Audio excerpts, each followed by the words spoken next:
Ngayong araw mga kuys, magluluto naman tayo ngayon ng sobrang basic at sobrang dali na chop suey na pinakamasarap sa buong mundo. Tignan nyo naman mga kuys yung kulay, green na green, tapos may konting kaarsan nilagay tayo dyan. Tapos maglalagay tayo dyan na dinurog na chicharon. Try nyo yan mga kuys, masarap din yan. Talagang may ibang dating din yan pag may chicharon mga kuys. Tapos yan, haluin lang natin. Tapos ito, maglalagay tayo ng protein dyan, nilagang itlog. Mas solid nga ito mga kuys kung meron tayo yung itlog ng pugo.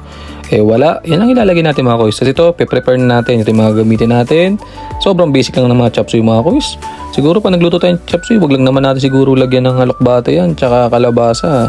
Kasi pagka ganun, baka pakbit na yung gawin natin mga kuys eh.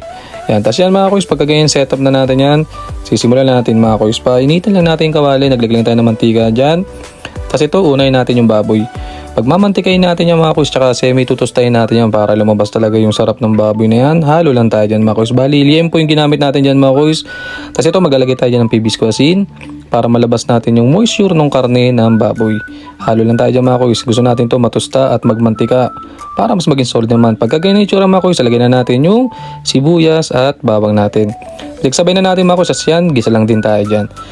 Semi-toasted lang din natin yung sibuyas bawang na yan para talagang mas solid. Tapos ito, lalagyan na natin yung ating sayote. Yan mga kuys. Tapos ito, isusunod na rin natin dito mga kuys yung broccoli na katawan ng broccoli mga kuys kasi yan, nakakain din yan.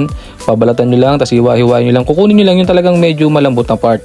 Yung lasa ng broccoli stem na yun mga kuys, wala, parang ang lasa niya katulad nung sa sayote. Ganun yung lasa niya mga kuys. Kasi tinan nyo mga kuys, kakulay din yung sayote.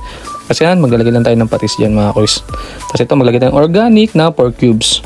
Tapos yan mga kuys, masolid nga sana ito pagka nagluluto tayo ng chop suey, yung meron tayong high pressure na kalan o talagang malakas kasi maganda talaga to, stir fry talaga natin chop suey kasi ang gusto natin dito half cook lang mga kuys. Hindi katulad pag nagluluto ng pakbet, talagang nilalabog ko talaga. Pag chop suey naman mga kuys, mas gusto ko talaga yung half cook lang. So mga kuys, naglagay tayo ng Baguio beans yan, sinunod na rin natin yung broccoli natin dyan at naglagay tayo ng carrots. Kaya ganyan yung hiwa ko sa carrots mga kuys kasi hindi talaga ako masyadong mahilig sa carrots, kaya talagang maliit lang yung ginagawa ko dyan. Pwede rin kasi di ba pag chop suey, yung parang medyo pabilog na parang pa-star. Tapos ito mga kuys, naglagay tayo dyan ng sabaw ng manok para masolid talaga yung broth ng ating chop suey. Halo lang tayo dyan mga kuys para magpantay-pantay naman yung pinakaano niyan.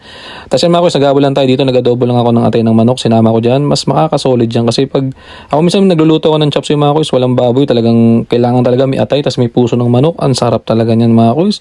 Halo lang talaga tayo dyan mga kuys, kaya ang gusto natin dyan, hindi siya yung malabog at magpantay-pantay. So lagyan tayo oyster sauce dyan. Pansin nyo mga kuys, di ko siya tinatakpan, talagang halo lang tayo ng halo.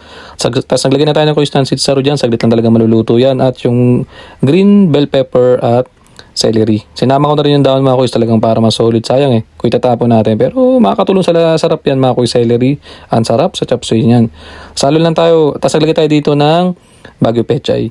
Masolid nga ito mga kuys. Kung meron tayong repolyo, wala pero goods na rin. Gulay pa rin naman yung mga kuys. Tapos ito, naglagay tayo dito ng slurry o yung tinunaw na cornstarch. Ito yung magpapalapot sa ating chop suey. Masarap kasi medyo maglalapot-lapot ng konti yan mga kuys. Kasi mga kuys, goods na yan. Naghabol lang tayo, nagprito tayo ng manok. Bale ito yung nilagaw kanina. Yung pinaglagaan yan kanina mga kuys, yun yung ginamit ko sa chop suey. Yung broth na ginamit ko doon sa slurry, tsaka naglagay ako ng konti sabaw. Kasi ito, minarinade ko lang siya ng sinigang mix dyan, at tsaka yung paminta. Yun lang nilagay ko mga kuys, walang iba. Ito, sasaglitan lang natin mga kuys, na ilaga na natin to. Talagang hinabol ko lang para medyo may dagdag protein tayo sa gulay natin mga kuys. Tapos yan mga kuys, goods na yan. Ganun lang ka-basic magluto ng fried chicken na mabilisan mga kuys.